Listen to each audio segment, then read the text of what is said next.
como dijo mi compañera de la FEU, habrá referéndum, porque desbordamos el vaso. Fuerte y claro. Decía el cantor y amigo del movimiento popular, Pablo Estramín, ¿qué será? ¿Qué será? ¿Qué será? ¿Qué pasará? Hoy la gente está distinta. Yo no sé lo que será. Lo que será es que hoy el movimiento sindical a las 5:15 de la mañana contabilizó 763.443 firmas.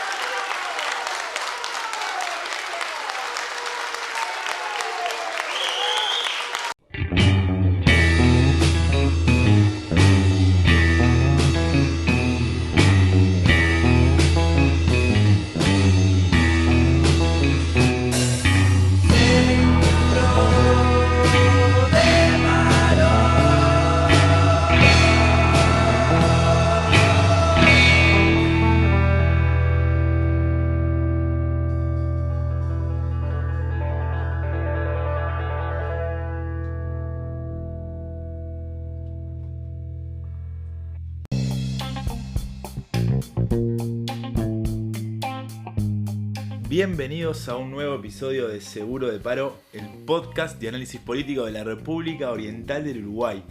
Le doy la bienvenida a mi amigo Sergio Pintado, un gusto tenerte de vuelta por acá. Muchas gracias, Agustín Zavala, nuevamente acá en Capurro. Y bueno, esta vez con un tema, venimos con temas fuertes, ¿no? Veníamos del personaje Raúl Sendic, ahora nos toca algo que para mí, ya de entrada lo digo, creo que es uno de los grandes eventos políticos de este quinquenio, del gobierno de la calle Pou, y creo que puede terminar cambiando un poco o va a terminar dando un resultado determinante para el futuro político o el tramo final del gobierno de Luis Lacalle Pou. Exactamente, hace unos días varias organizaciones sociales, el PCNT, la red intersocial que incluye a varios movimientos sociales, a varias organizaciones, y el Frente Amplio presentaron casi 800.000 firmas para imponer un recurso de referéndum, sobrepasando muchas expectativas, incluso propias y ajenas, ¿no? Yo estaba convencido, por ejemplo, que no se iba a alcanzar. Sí, era muy difícil. Claro, que creo que la mayoría incluso los propios integrantes de las organizaciones, no se esperaban ese incremento tan grande o esa rapidez con la que se recolectaron firmas en las últimas semanas, que fue tremendo, y creo que también marca un poco un hito en la historia de la democracia directa uruguaya, sí, que es bastante amplia, pero que creo que hace mucho que no había una recolección de firmas en medio de la pandemia, además, tan grande, tan intensa en las últimas semanas, logrando una cantidad importantísima de adhesiones. Sí. Yo, esto es un ensayo que tengo yo de pensar más, quizás no tanto sobre la explicación de por qué se juntaron tantas firmas en tan poco tiempo o por qué se registraron tantas firmas en tan poco tiempo, sino más bien pensando ya en el otro partido, que es en lo que va a pasar, ya adelantando un poco la discusión, pero ya vamos a ir un poco más ordenados, que me parece que se explica un poco también por ahí por qué se juntaron tantas firmas en poco tiempo, que tiene que ver un poco con qué puede llegar a pasar si el evento electoral se estira mucho en el tiempo, ¿no? En algunos episodios de este podcast hablábamos de que cuando la pandemia un poco se apaciguara, iban a empezar a aparecer las contradicciones que se están generando en este país, y eso iba a llevar a movilización social, a más organización sindical. Creo que por ahí puede haber una pregunta, una respuesta a eso que planteabas. Claro, creo que para partir un poco desde lo básico y para que, contextualizar, hay que recordar que en este país la Constitución dispone de dos formas principales de democracia directa, que son los referéndum y los plebiscitos, ¿no? La diferencia básicamente es que los plebiscitos están hechos para introducir reformas a la Constitución que es obviamente el texto rector de la Carta Magna, ¿no? Lo más importante a nivel jurídico del país. Y los referéndum están pensados para estar referidos directamente a una ley, ¿no? Cuando se quiere derogar una ley o determinados artículos de una ley que fue aprobada, bueno, se va por el canal del referéndum. Una cosa muy importante es que, si bien pueden parecer cosas muy similares a la hora de votar, hay una diferencia sustancial en la cantidad de firmas que la Corte Electoral requiere o la Constitución requiere para poder ejercer lograr ese recurso, ¿no? Para los plebiscitos, que es lo que ha sido más habitual en los últimos años, se requiere el 10% de los inscriptos, mientras para el referéndum son el 25%, que es lo que tuvo que juntar esta vez los impulsores de este recurso contra la ley de urgente consideración.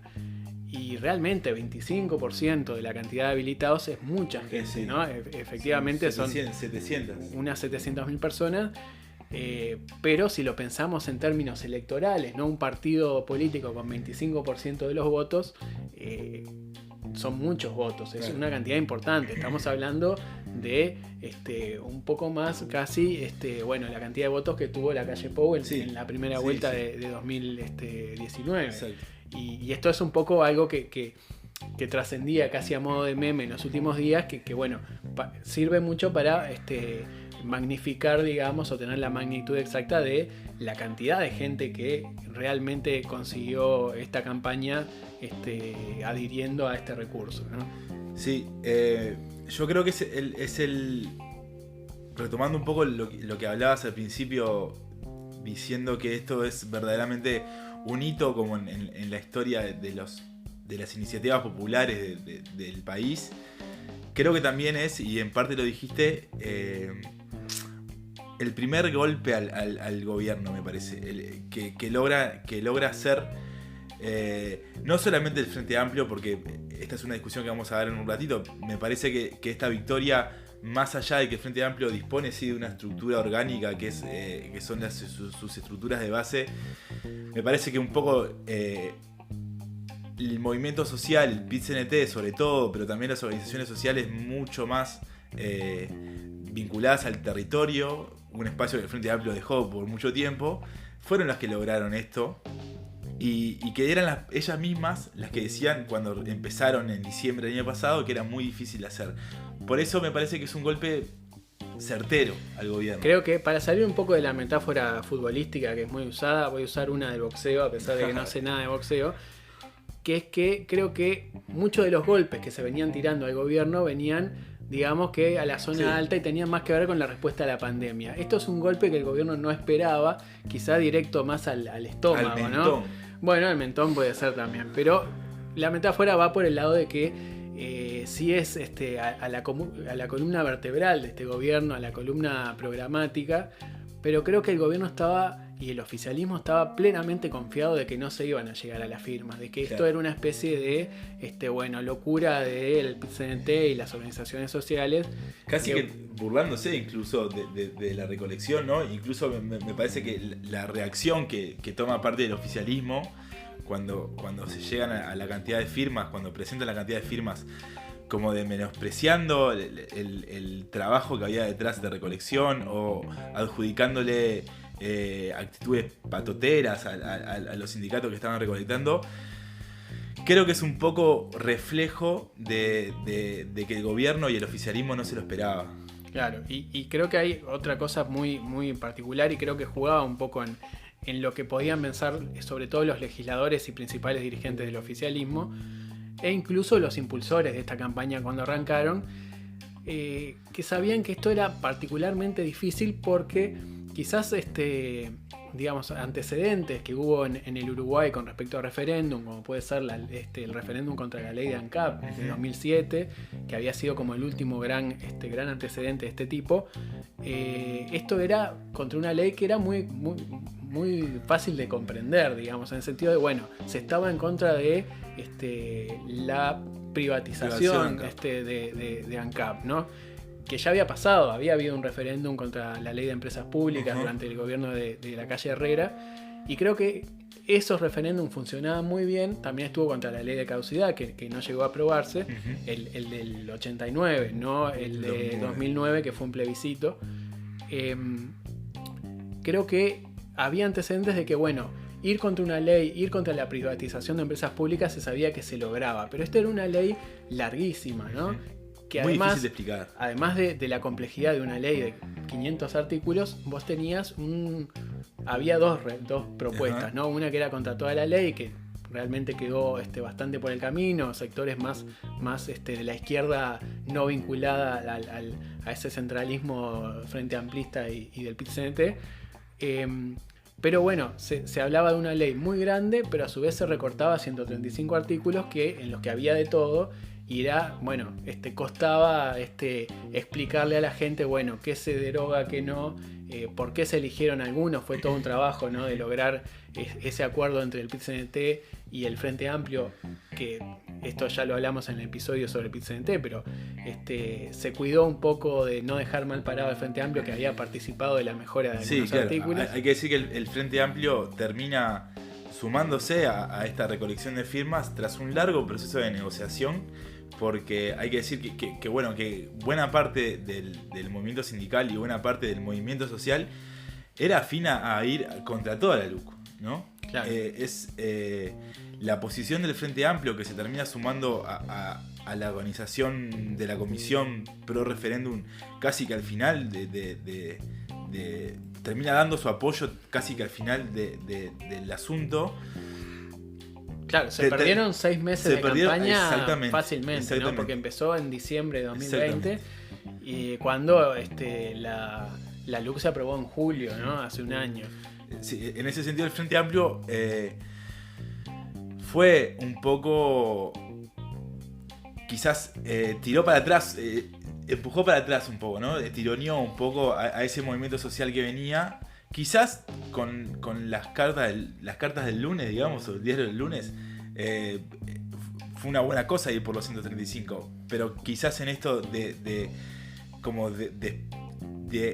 ir en contra de una ley en su totalidad, me parece que en esto que hablabas vos, de esa diferencia que había entre las otras iniciativas y esta, podría haber sido otra cosa si se iba por la totalidad de la ley. Yo creo que le sumó, y es cierto que el Frente Amplio trató de tamizar un poco, ¿no? Esa iniciativa, dándole algo que también creo que es muy uruguayo y por eso creo que termina rindiendo y siendo efectivo, ¿no? De darle como un tinte de mayor responsabilidad política a este referéndum, ¿no? Sacándole un poco aquello de, bueno, esto es ponerle un palo en la rueda del gobierno o es una recolección de firmas contra el gobierno. Y bueno, esto de los 135 artículos da como la sensación, o por lo menos el argumento de, bueno, no, acá no se intenta derogar una ley solo porque la aprobó el gobierno, sino que, bueno, se seleccionan 135 artículos sobre argumentos específicos que hacen que terminan siendo negativos para la sociedad en general o que también afectan al orden jurídico en sí mismo. También está el argumento de peso sobre la forma de la ley, claro, ¿no? Que sea una ley de urgente consideración donde va un montón de cosas que no tienen absolutamente nada que ver y que se haya aprobado en plazos marcados por esta condición de urgente consideración, cuando no había una justificación real, por lo menos para que todos los 500 artículos tuvieran ese mote, digamos. Sí, claro. Lo que planteaban los impulsores de esta iniciativa eran que la LUC tenía dos grandes problemas. Más allá de los cuestionamientos de los 135 artículos en la totalidad, me parece que la LUC hay dos cuestionamientos grandes que son la forma y el contenido. El contenido, por supuesto, desde esa óptica que es regresivo en un montón de aspectos y que toca muchas cosas del Estado y de cosas que se habían viniendo haciendo, y de la forma por esta misma cosa que decías. Es la base programática, la columna vertebral de un gobierno de 5 años de gestión, que fue impulsada a través de un texto solo de 500 artículos que se aprobó en un plazo muy acotado de tiempo, con condiciones sanitarias que hicieron las cosas mucho más difíciles, que se presentó en un momento donde el Uruguay estaba más o menos bien o mal, depende de qué lado se mire en la pandemia. Hay que recordar que es en la semana de turismo del año pasado, del 2020, cuando el difunto ministro Jorge Larrañaga decía en un programa de televisión que iba a apurar un poco la entrada de la LUC al Parlamento, porque él precisaba de estos artículos para poder mejorar la gestión en seguridad. Claro, quizás pueda ser atendible aquel reclamo de Larrañaga. Quizás, a mi entender, los artículos sobre el accionar policial, más allá de que uno esté de acuerdo o no, yo no estoy de acuerdo personalmente, pero uno puede entender que esos quizás tengan una justificación de por qué la urgencia. El gobierno puede decir, bueno, vamos a declarar una emergencia a nivel de seguridad y necesitamos que esto se apruebe ya mismo para combatir de determinada manera el crimen desde lo antes posible. Pero eso no justifica ni por asomo todo el resto de los artículos que uno ve que no tienen gran necesidad de urgencia, ¿no? Quizás varios de los proyectos de ley que aprobó el Parlamento relativos a la pandemia sí revestían claro, una condición de urgencia mucho mayor, y sin embargo no fueron utilizados los mecanismos de urgente consideración. Entonces también hay una paradoja en ese sentido, donde bueno, el gobierno queda un poco apretado, y si uno ve en el día de hoy, realmente no ve muchos integrantes del oficialismo defendiendo que se haya optado por el recurso de la urgente consideración. Claro. Se empiezan a defender un poco el contenido de los artículos en sí mismos, pero no seguimos sin entender o sigue sin explicarse debidamente por qué se opta y por qué se reafirma aparentemente la necesidad de una ley de este tipo, con todos los problemas o lo inconveniente que es para tener una democracia sólida y transparente, digamos. Sí, claro, ahí hay que ver qué posición, qué rol va a asumir cada partido, ¿no? De la coalición a la hora de defender porque, por ejemplo, la calle ya dijo que no solamente el gobierno tenía que defender la LUC, o sea, que la coalición también tenía que defender la LUC. Eso creo que es un mensaje para sus socios, porque hay que recordar también que la LUC fue muy negociada internamente en la coalición. Tenía artículos, por ejemplo, con la desmonopolización de ANCAP, de la importación de combustibles, muchas cosas del Sistema Nacional de Áreas Protegidas, que también la ley de medios, que estaba incluida, había artículos de la ley de medios que estaban incluidas en la ley de urgente consideración. Claro, hubo varios recortes ahí, producto de acuerdos dentro de la coalición, que bueno, obviamente acá está de fondo la justificación real de la urgencia, que era, bueno, tener esa discusión que hacía a la coalición en sí mismo, tenerla una vez sola y no en cada tema por separado. Obviamente lo que busca la calle Pou es que, bueno, ya que se resolvió medianamente bien ese trabajo de la coalición, bueno, que ahora sea toda la coalición que defienda esa ley, que un poco termina siendo por debajo de la mesa un sostén importante de la coalición, en el sentido de bueno, todos aportamos acá y esto nos duele en prendas a todos, digamos, ¿no? Y un poco por eso la expectativa de que bueno, así como de que esta ley sea un poco la expresión legal de esa coalición multicolor que da sustento al gobierno. Yo creo, se los he dicho, la LUC es una buena ley y la vamos a defender. Vamos a defender la LUC, los 135 artículos, y obviamente vamos a defender la gestión de gobierno. Otros harán lo opuesto en un debate, si es que se da, si es que llegan las firmas, que me parece que va a ayudar. Si es con buen nivel, ustedes me han escuchado más de una vez, firme con las ideas y suave con las personas, va por ahí.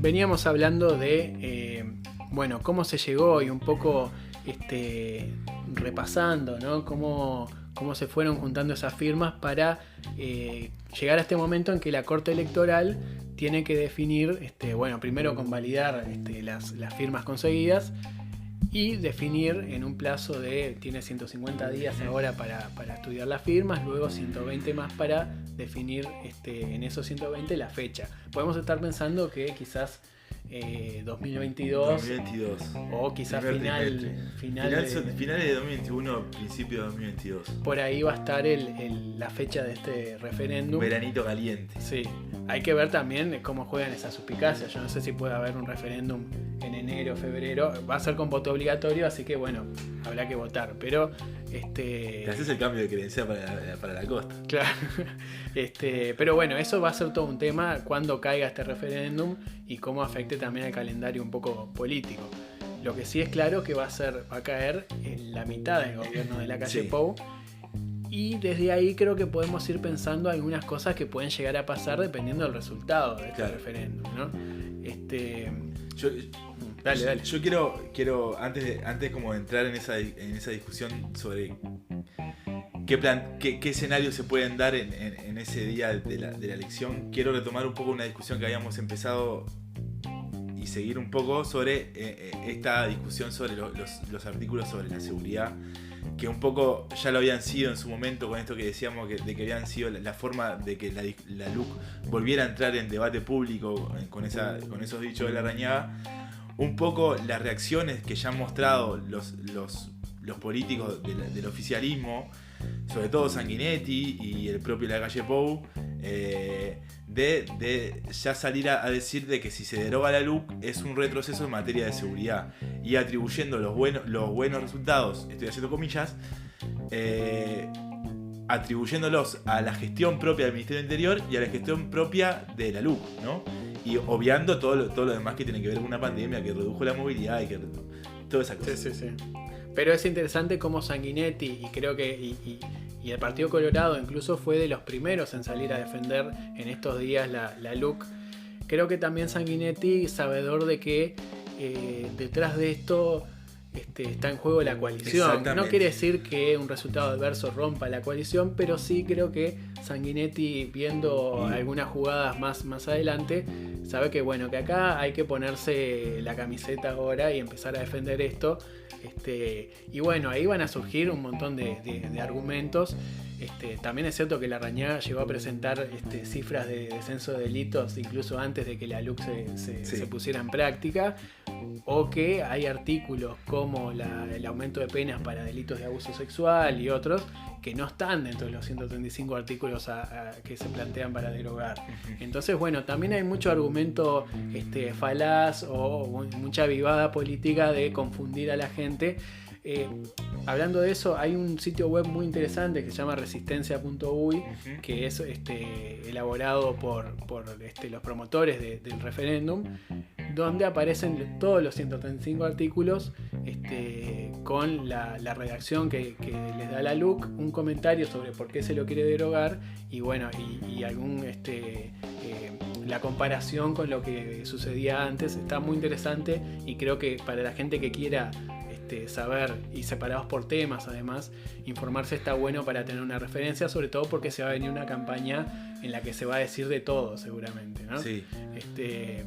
Pero bueno, creo que la coalición va a enfrentar justamente estos meses de campaña sabiendo que de alguna manera se va a terminar colando esa idea de, bueno, ¿es esto un referéndum, un plebiscito sobre el gobierno? Digamos, la gente va a ir a votar y va a terminar decidiendo según si apoya o no, si le gusta o no cómo viene el país y el gobierno.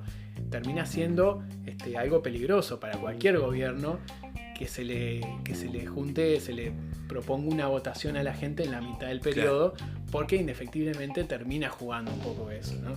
Sí, yo creo además, un poco trayendo lo que hablábamos antes también en el bloque anterior, la opinión que yo tengo es que cuanto más tiempo pase, cuanto más yo parto de la base de que vamos a entrar en un periodo de mayor conflictividad, de mayor polarización, si quieren decirlo, de mayor donde la crisis se va a ver un poco más, quizás. Van a estar más profundas las contradicciones. Entonces, partiendo de esa base, me parece que cuanto más tiempo pase, cuanto más lejano en el periodo de gobierno esté el llamado al referéndum, más posibilidades hay de que triunfe la iniciativa.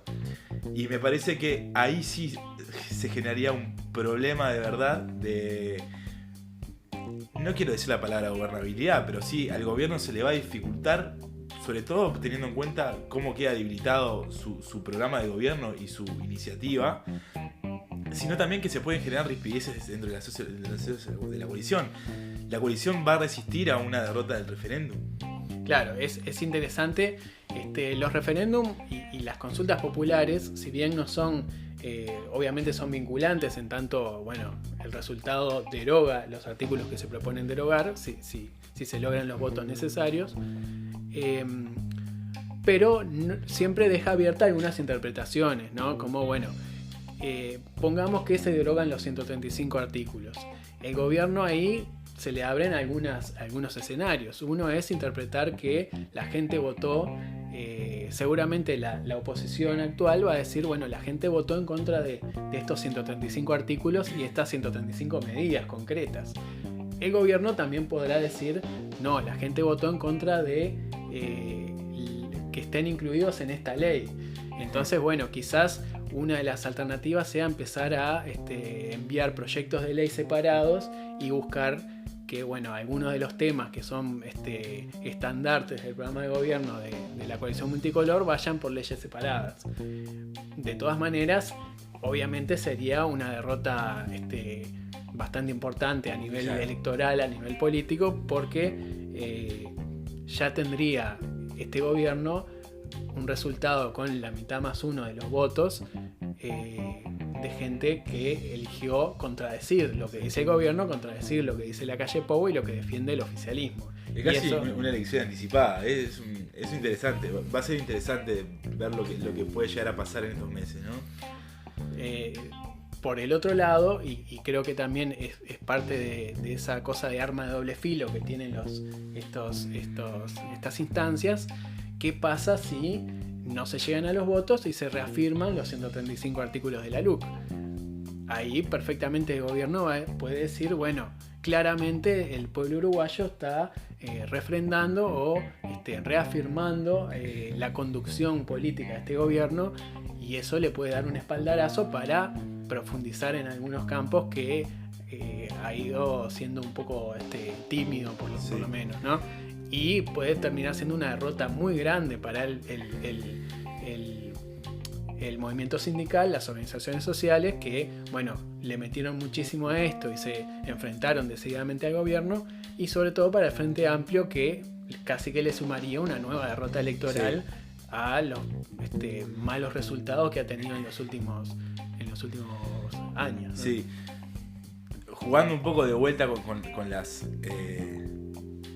con los juegos futbolísticos, en esto de los partidos de 180 minutos, de los ida y vuelta de las series, creo que el primer partido, que fue esta recolección, me parece que posiciona muy, más allá de que es un golpe duro al gobierno por todo esto de que hablábamos, también es una confirmación de que el movimiento social, cuando tiene que organizarse, se puede organizar y puede abarcar a un amplio abanico de la sociedad. Que yo no le quito mérito al Frente Amplio, pero me parece que el Frente Amplio debería darse cuenta que esta es su oportunidad, si es que verdaderamente quiere como hacerse un lavado de cara, y lo dijo Mujica, ¿no? Yo no simpatizo con Mujica y cada vez reniego mucho de lo que dice, pero él dijo en una entrevista, creo que en El Espectador, que el pueblo, hablar en esos términos, había pasado por arriba la dirigencia política, ¿no? Que él mismo pensaba que no iban a llegar, pero que se sorprendió cuando el militante pudo organizarse, y me parece que eso es paralelo al Frente Amplio. Lo que intento decir es que más allá de lo que pueda llegar a pasar en la instancia electoral, que sí es verdad que si se llega a reafirmar la LUC, cambia de vuelta el escenario, o por lo menos es un escenario más parecido a este que teníamos antes de esto, me parece que ya hay algo interesante ahí, ¿no? O me parece que es la base social de la sociedad otra vez organizándose. Hay que decir que, y pongo como ejemplo ese discurso que dio sobre todo Fernando Pereira, que fue el que lo encabezó, presidente del PIT-CNT, el día de la presentación de las firmas, con un tono que hace tiempo que no se le permitía al PIT-CNT. Creo que el PIT-CNT, y lo hablamos un poco en el episodio sobre el movimiento sindical, venía bastante golpeado un poco por, obviamente el ascenso electoral del Partido Nacional y de este gobierno y de fuerzas muy antisindicales que hay dentro del oficialismo, y esto le permite, después de mucho tiempo, además de estos últimos años, también durante los periodos del Frente Amplio, el movimiento sindical estuvo un poco fuera de forma en el sentido de esa confusión entre gobierno y PIT-CNT que no terminaba de darle vuelo al movimiento sindical como tal.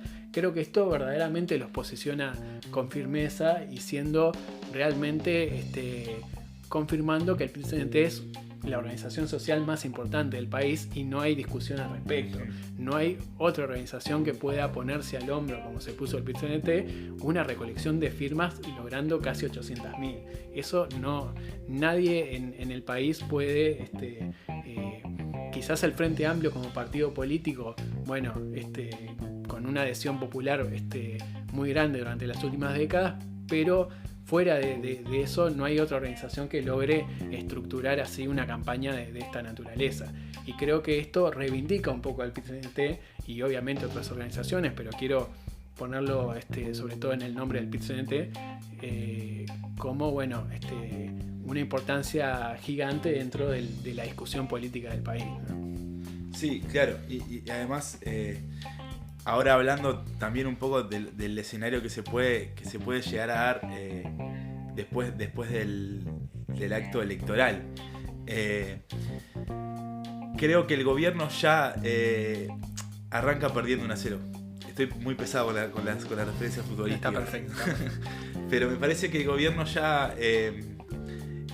y quiero reafirmar la idea, me parece que es un golpe duro. Es un golpe duro, me parece que el que recibió el gobierno y el que podría llegar a pasar en los próximos meses. Hay que ver cómo hace el propio gobierno para... Es esto que hablábamos recién, la estrategia que va a impulsar, no solamente desde el gobierno, sino también desde los partidos de la coalición, y sobre todo de estas figuras que nosotros recordamos varias veces en los episodios, que son los soldados, ¿no? El dirigente político que está en el barro discutiendo las cuestiones políticas. Y por eso me parece que es interesante como ejercicio ver qué rol asume cada dirigente, qué rol asume cada partido, qué es el argumento que utilizan, cuál es, por qué no por qué no el otro. Como para ver, sobre todo para ver el posicionamiento que van a tomar después del acto eleccional, ¿no? Yo creo que un poco viendo cómo ha actuado Lacalle Pou ya no como presidente, sino como líder de la coalición durante los meses de gobierno, ¿no? Teniendo en cuenta, Lacalle Pou está atento, me da la sensación, está muy atento a cómo se comporta cada miembro de la coalición y cada partido. Entonces, creo que esto también va a ser para el interior de la coalición una nueva medición, una nueva balanza en la que van a estar todos los partidos. Y creo que ahí un poco esto puede jugar mucho en ese proceso que también se venía dando de cabildo abierto, por ejemplo, de empezar a mostrar cierta rebeldía en algunos temas. Y creo que va a ser el momento clave en que Lacalle Pou va a decir, ¿estás para defender, para cerrar filas con el oficialismo o vas a seguir o te vas a mandar una nueva de esas de salir un poco del discurso oficialista para cortarte solo? Esto también puede pasar al Partido Independiente, aunque y lo digo por algunas visiones diferentes que sobre todo ha mostrado Daniel Radillo, ¿no? Presidente de la Junta Nacional de Drogas, como integrante quizás más de pensamiento más independiente dentro del Partido Independiente, justamente con respecto al gobierno, no tanto de Pablo Mieres, que ha sido bastante más funcional al oficialismo. Pero bueno, creo que también esto va a mostrar las cartas, ¿no? Dentro del oficialismo, dentro de la coalición multicolor, y estoy seguro que la calle Pou se las va a cobrar al que no defienda la LUC como debería, digamos. Sí, yo creo que para salir un poco del fútbol y entrar a esto de las cartas que recién traías a la mesa, Qué lúdicos estamos hoy. me parece que el referéndum, el día después del referéndum es un barajar y dar de nuevo, me parece, ¿no? Que puede llegar a pasar de que se reafirme la LUC, pero queden, por esto que hablaba yo hace unos minutos, la fortaleza lograda por los movimientos sociales y ese acercamiento que tiene que lograr el Frente Amplio para poder disputar una contienda electoral en el 2024. Pero también si se deroga la LUC, por esto mismo que veníamos hablando, el gobierno va a hacer otra cosa. Es una elección dentro de un periodo de gobierno muy interesante, la verdad. Para el Frente Amplio también va a ser clave, ¿no? Para la interna del Frente Amplio, así como lo decíamos de la coalición, ¿qué sectores del Frente Amplio se van a poner esto al hombro? Y obviamente va a haber una campaña desde todo el Frente Amplio, pero ya de pique la figura de Óscar Andrade ha sacado varios cuerpos en cuanto a su protagonismo en la campaña. También por esa doble cosa de dirigente sindical, aunque ya no está activo como dirigente sindical, pero de hombre del sindicalismo y del movimiento social y desde el Frente Amplio. Y basta hablar con un montón de personas que incluso lejísimos de votar al Partido Comunista, pero te reconocen que Andrade es por lejos el mejor argumentador del Frente Amplio cuando tiene que participar de algún debate, de algún programa de televisión, y creo que esta misma campaña contra la LUC le ha dado un rédito muy importante. No sé si puede ser clave a nivel electoral pensando en 2024, no sé si Andrade mantendrá sus intenciones de ser precandidato a la presidencia, pero creo que lo termina de consolidar como uno de los 3 o 4 nombres principales dentro del Frente Amplio hoy en la actualidad. Sí, sin duda. Creo que para sumar a eso que decís, me parece que la figura de Fernando Pereira también es otra que recobra bastante visibilidad y notoria fuerza de esta juntada de firmas. Lo decías en ese discurso que dio cuando se presentaron las firmas, que había una persona que se sabía ganador, ¿no? La gente ahora diría que tuitea Sí. Básicamente esa forma de hablar que tiene, por ejemplo, un candidato cuando sabe que obtuvo una buena votación. Exacto. Por más que no puede dar por sentado el resultado, pero sabe en su fuero íntimo que le fue bien. Y creo que ese tono tenía Fernando Pereira ese día. Y creo que, así como decíamos que le rindió al presidente, creo que a él también como dirigente lo reivindica un poco después de años de imágenes muy negativas, tanto la de él como la de Marcelo Abdala. Son dirigentes sindicales muy golpeados por la mala imagen que gran parte de la población siguen teniendo los sindicatos, ¿no? ¿Qué va a pasar después de que la Corte Electoral valide las firmas y convoque a la elección? Es una pregunta bastante amplia y que no tiene respuesta. La verdad, intentamos explicar un poco cómo fue el proceso, pero la verdad que como momento político del país, esa es una idea que venimos repitiendo bastante, ¿no? Este es un momento importante en la historia política, política y social del Uruguay, ¿no? Es un momento bastante de cambio.